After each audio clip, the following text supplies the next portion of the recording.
आजचा सगळ्यात मोठा प्रश्न आहे की आज तुम्ही किती वाजता उठले.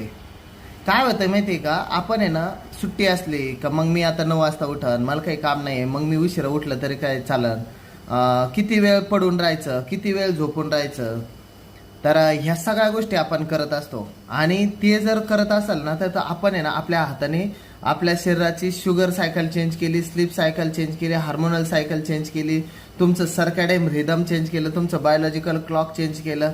आणि याच्यामुळं काय होतं की तुमचं पोट साफ होण्यावर परिणाम व्हायला लागतो आणि ज्याचं पोट साफ होत नाही त्याला मोठ्या आजारांना नक्की 100% सामोरं जावं लागतं. म्हणूनसाठी की तुम्हाला पोट साफ झालं पाहिजे त्याच्यासाठी तुम्हाला वेळेवर उठायचं, वेळेवर तुम्हाला टॉयलेटला जाऊन यायचं आणि बाकीच्या ज्या काही गोष्टी असतात त्या तुमच्या लाईन अप असल्या पाहिजे. आणि मग तुम्हाला काय वेळ असेल तर तुम्ही दुसरं काय करा, नंतर काय, पण पहिलं सकाळी उठले पाहिजे.